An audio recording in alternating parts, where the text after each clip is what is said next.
dependente das empresas de tecnologia você é hoje? Elas são tão naturais na nossa vida que eu nunca pensei isso. Por exemplo, o WhatsApp. Sim. Então, o WhatsApp eu uso, seja para usos, digamos, de amizade e tal, família, quanto trabalho. Agora, as minhas redes sociais, elas são completamente profissionalizadas. Ela está no nome de uma empresa. Eu não tenho nem o Instagram no meu celular. Tá, mas você usa Google, por exemplo? Então, essas, tipo Facebook, essas coisas eu não uso. Quer dizer, eu uso, mas uso indiretamente. Eu não olho comentário, não tenho nenhuma dependência disso daí. Inclusive porque a minha carreira foi sendo construída antes disso. Se alguém me perguntasse de quem será o século XXI, eu arriscaria falar de duas profissões. Acho que o século XXI é do marketing e da psiquiatria. E por quê? Do marketing, porque o marketing vai paulatinamente se transformando naquela ciência que narra tudo, que invade tudo. O marketing hoje está na escola, está no esporte, está na política, está em toda parte, mesmo na psicologia. E quando eu falo marketing, eu falo duas coisas a priori. A primeira é que ele é marketing digital e, portanto, é uma rede que envolve tudo. Todo mundo vende a si mesmo o tempo todo. E segundo, o marketing hoje é uma grande narrativa de otimismo. Todo mundo tem que ficar feliz, mesmo que esteja quase vomitando. Portanto, o século XXI será da mentira. Mentira para vender a si mesmo, mentira para vender o produto, mentira para vender a ideia de que nós podemos tudo. E por isso mesmo, também será da psiquiatria, porque como isso é uma grande mentira, os mais jovens e mesmo já os mais velhos vão sofrer muito. Porque quando você tem que mentir o tempo inteiro, a vida se torna muito pesada. E o contraste entre a propaganda que o marketing faz da vida de si mesmo, de que nós não temos limite e de que nós podemos fazer tudo o que quer, contrasta com a depressão e a melancolia, principalmente dos mais jovens, que morrem de medo da vida cada vez mais. Eu acho que uma primeira questão é o fato de que uma empresa se anuncia ética, né? ou diz praticar a ética, se preocupa com a ética. Uma primeira razão é porque hoje existe uma coisa no mundo do trabalho que se chama passivo ético.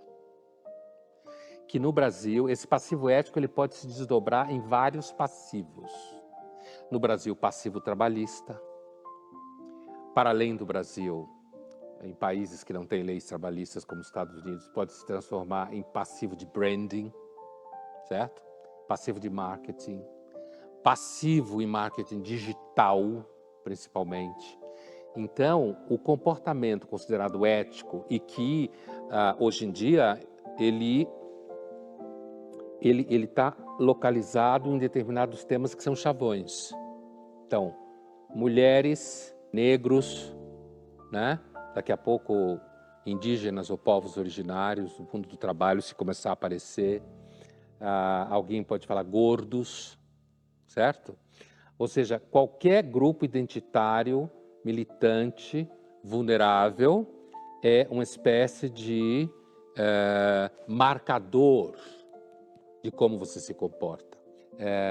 A ética no mundo corporativo, ela tem que caber dentro do orçamento, ela não pode pôr em risco o lucro, apesar de que muitas empresas vão mentir, vão dizer que o importante é o respeito ao outro, não sei o quê.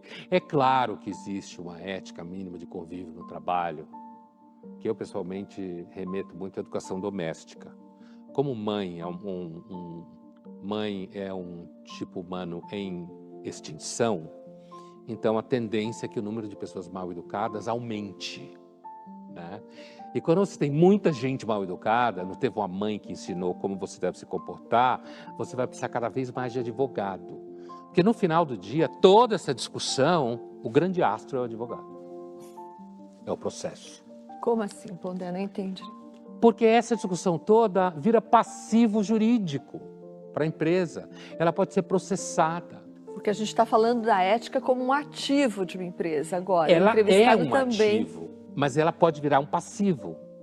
Por quê? Porque alguém pode processar a empresa, denunciar. Por que um cara que venha a ser acusado de assédio, certo? E isso tiver exposição, cair nas redes sociais, a empresa o demitirá antes de qualquer investigação, para separar o nome do cara da empresa. Então a ética serve não como um ativo nesse caso, mas para você se proteger dos passivos. O que eu chamo de passivo ético é justamente o risco de que a exposição de um comportamento passível de ser judicial, passivo de se transformar em branding negativo, cause problema para a empresa.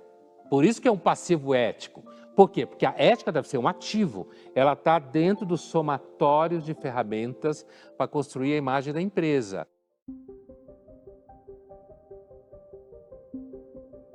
Uma coisa que acho importante é um detalhe que passa batido, porque é claramente que é um discurso organizado e formatado para vender um produto. E parece tudo perfeito, todo mundo sai ganhando. Eu não tenho dúvida que algumas empresas são mercado para isso e pessoas também. Ou seja, essa ideia de 4-day week, ela é uma ideia que, no fundo, é você mexer na regularidade do trabalho, garantindo que as metas são batidas. E, possivelmente, uma hipótese de fundo que você pode, inclusive, melhorar a produtividade se você der um dia a mais para essas pessoas. Então, tem uma certa ciência do comportamento por detrás disso, de um projeto como esse, né?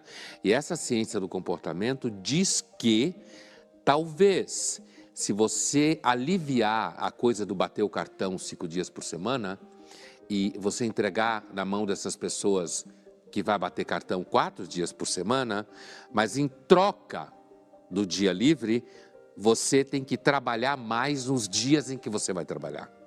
Você tem que continuar batendo as metas como se você trabalhasse 5 dias. Mas vendido com uma proposta de tornar mais saudável a vida, de tornar menos estressante. Essa é a dimensão de marketing da coisa, né? Marketing comportamental, marketing da saúde. O mundo é dominado pelo marketing, né?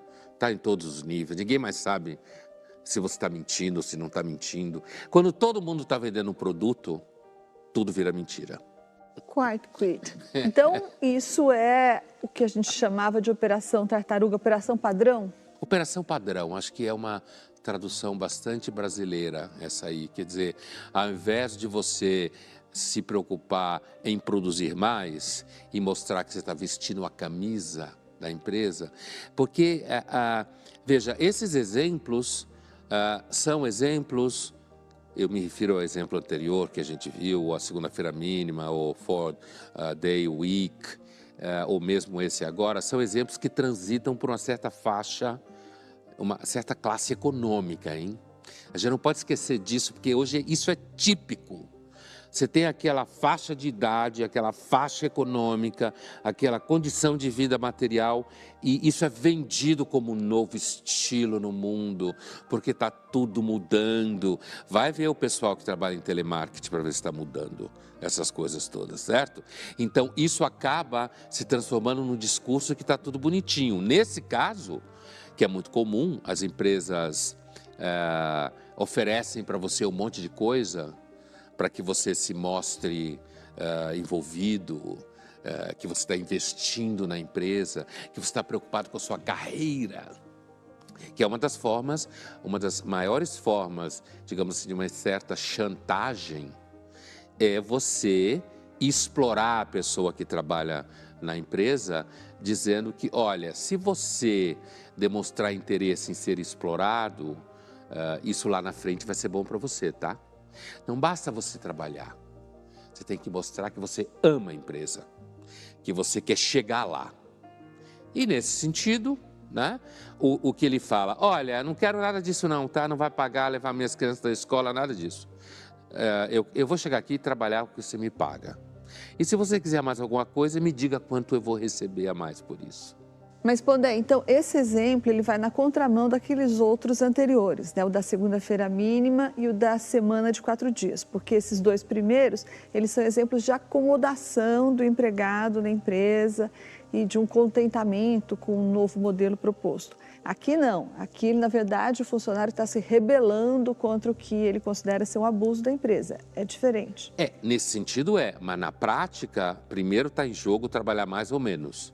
E depois, alguém que faz isso com a empresa provavelmente está ganhando bem, né? Aí está a coisa empacotada para presente. Na verdade, eu estou ganhando bem, mas eu finjo que eu sou um rebelde.